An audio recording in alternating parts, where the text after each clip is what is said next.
नमस्कार, स्वागत है आप सभी का।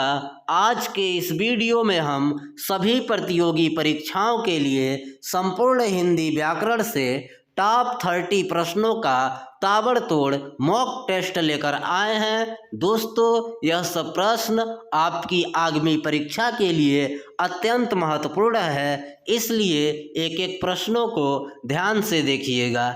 सबसे पहला प्रश्न, हिंदी मूलतः किस भाषा का शब्द है? उर्दू, अरबी, फारसी, संस्कृत। तो दोस्तों, right answer option C, Hindi आपका फारसी भाषा का शब्द है, याद रखिएगा।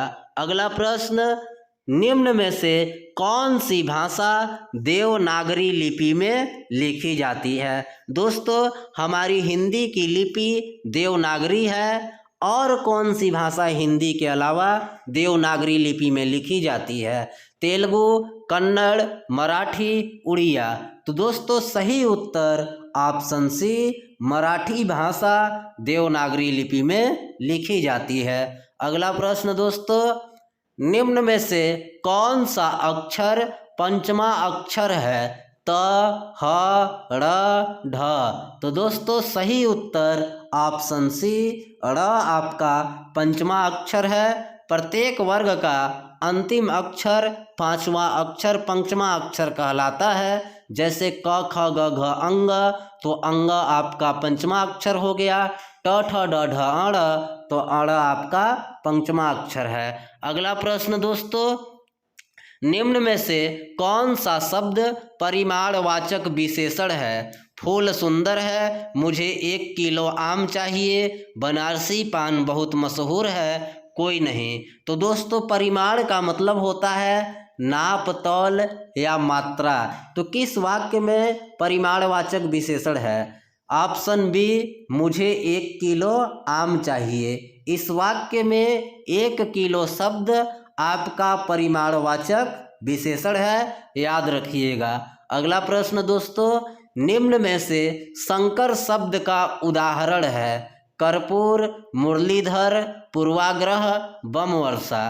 तो दोस्तों, सही उत्तर ऑप्शन डी, बम वर्षा संकर शब्द है। संकर शब्द क्या होता है? जब शब्द दो अलग अलग भाषाओं से मिलकर बनते हैं तो उन्हें संकर शब्द कहते हैं। जैसे बम वर्षा, इसमें बम अंग्रेजी भाषा का शब्द है और वर्षा हिंदी भाषा का मिलकर बना है बम वर्षा।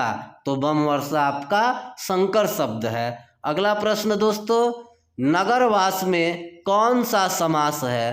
करण तत्पुरुष, संबंध तत्पुरुष, अधिकरण तत्पुरुष, संबोधन तत्पुरुष।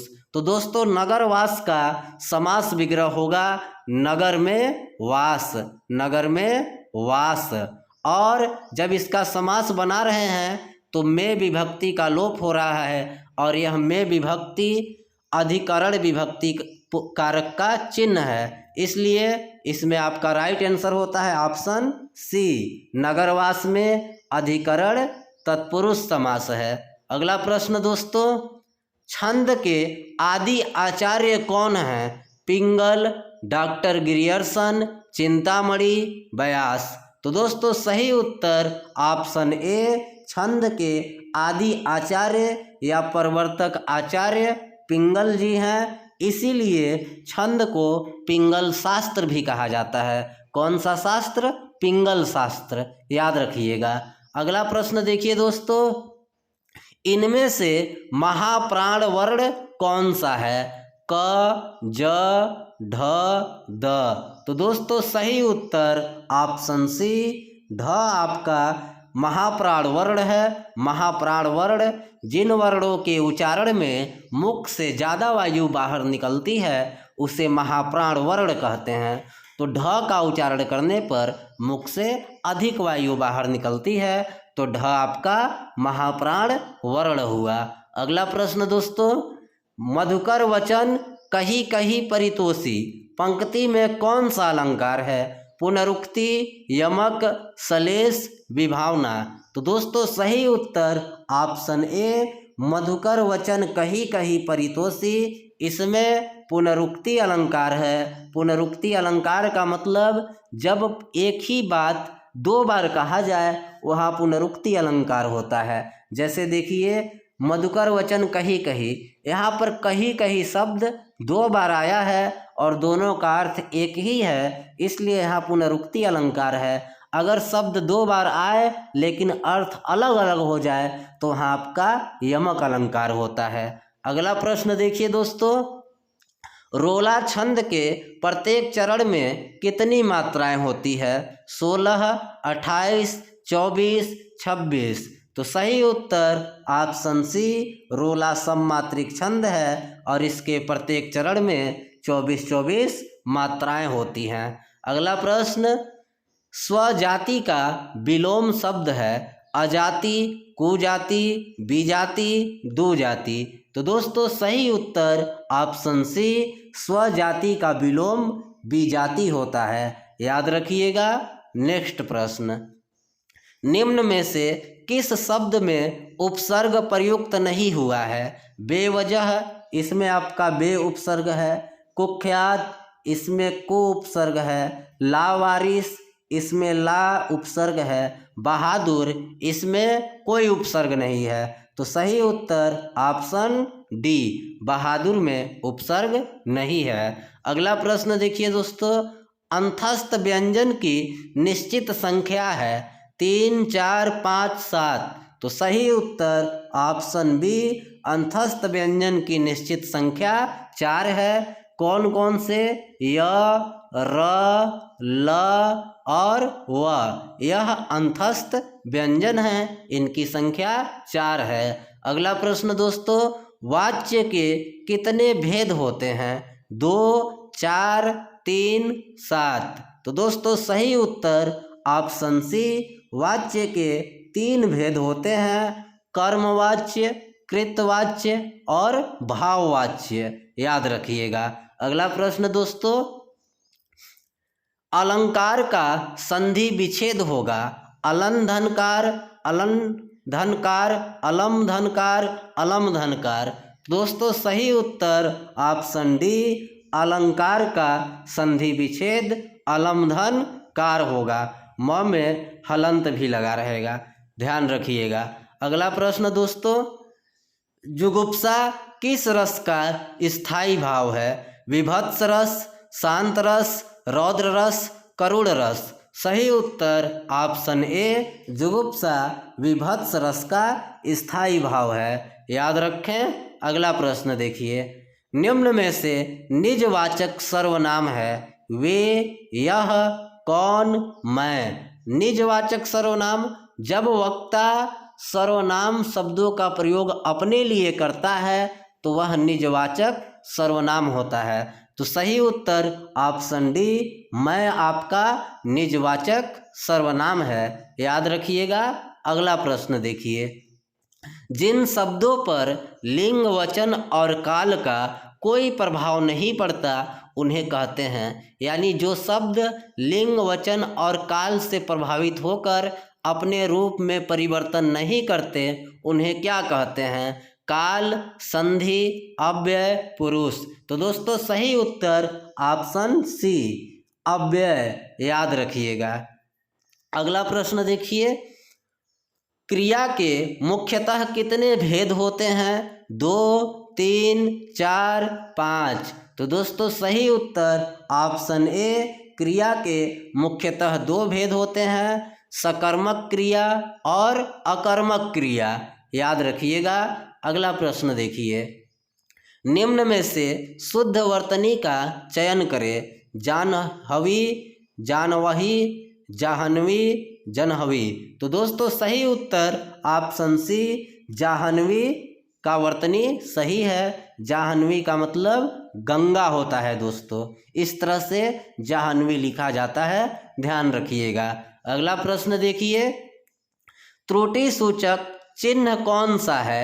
ए, बी, सी, डी। तो दोस्तों ए योजक चिन्ह है, बी पूर्ण विराम है, सी विस्मयादि बोधक चिन्ह है और ऑप्शन डी में आपका त्रुटि सूचक चिन्ह है। इसको देख लीजिए, इस प्रकार से होता है। जब वाक्य में कोई बात छूट जाती है तो हम वहाँ इस चिन्ह का प्रयोग करते हैं, ध्यान रखिएगा।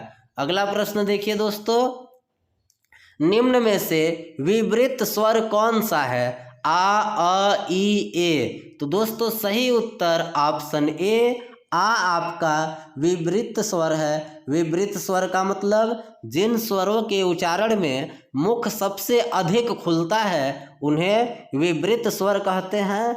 आ मात्र एक विवृत स्वर है, इसकी संख्या 1 है। आ बोलने पर हमारी मुख सबसे ज़्यादा खुलती है। अगला प्रश्न दोस्तों, मूल स्वरों की निश्चित संख्या है 7, 3, 5, 4। तो दोस्तों सही उत्तर ऑप्शन डी मूल स्वर की निश्चित संख्या 4 है। कौन कौन से? अ, ई, उ और री। यह हिंदी के मूल स्वर हैं। इन्हें ह्रस्व स्वर भी कहा जाता है। इनकी संख्या 4 है, याद रखिएगा। अगला प्रश्न, स्वागत में कौन सा संधि है? यड़ संधि, अयादि संधि, वृद्धि संधि, गुण संधि। तो दोस्तों जहाँ समास के बीच में आपको य, व, र, ल दिख जाए वहाँ पर आपका यड़ संधि होता है। तो सही उत्तर ऑप्शन ए स्वागत में यड़ संधि है। अगला प्रश्न देखिए दोस्तों, दाता शब्द का स्त्रीलिंग क्या होगा? दात्री, दाती, दानी, दातरी। तो दोस्तों सही उत्तर ऑप्शन ए दाता शब्द का स्त्रीलिंग दात्री होता है, याद रखिए। अगला प्रश्न दोस्तों, राम खेलकर सो गया किस क्रिया का उदाहरण है? संयुक्त क्रिया, पूर्वकालिक क्रिया, द्विकर्मक क्रिया, एक कर्मक क्रिया। राम पढ़कर सो गया, इस वाक्य में दोस्तों पूर्वकालिक क्रिया है, ऑप्शन बी सही है।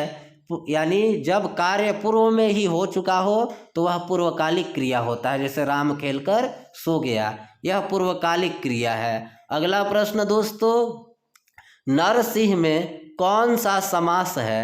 तत्पुरुष समास, अव्ययी भाव समास, कर्मधारय समास, बहुव्रीहि समास। तो दोस्तों सही उत्तर ऑप्शन सी नरसिंह में कर्मधारय समास है। इसका समास विग्रह सिंह के समान नर, एक पद उपमेय और एक पद उपमान है, तो यहाँ पर आपका कर्मधारय समास हो जाएगा। अगला प्रश्न दोस्तों, बुभुक्षा किस प्रकार का शब्द है? आगत, देशज, अव्यय, तत्सम। तो दोस्तों सही उत्तर ऑप्शन डी बुभुक्षा तत्सम शब्द है। भूख का तत्सम होता है बुभुक्षा, याद रखिएगा, ऑप्शन डी सही। अगला प्रश्न दोस्तों, वचन के कितने भेद होते हैं? 2, 3, 4, 5। तो दोस्तों सही उत्तर ऑप्शन ए वचन हिंदी में 2 तरह के होते हैं, एक वचन और द्विवचन और बहुवचन। लेकिन संस्कृत में 3 प्रकार के वचन होते हैं, एक वचन, द्विवचन और बहुवचन। हिंदी में मात्र 2, एक वचन और बहुवचन। अगला प्रश्न दोस्तों, वस्तु वास्तु का सही अर्थ है सामान और वस्त्र, सामान और संसार, सामान और पकवान, सामान और मकान। तो दोस्तों वस्तु का अर्थ सामान होता है, सामान, और वास्तु का अर्थ मकान होता है। तो इस तरह आपका सही उत्तर ऑप्शन डी सामान और मकान। दोस्तों अगर आपको हिंदी व्याकरण का संपूर्ण अध्ययन करना है तो चैनल में प्लेलिस्ट बना हुआ है, वहाँ से आप वीडियो देख लीजिएगा। और आपको यह वीडियो देखने के लिए बहुत बहुत धन्यवाद।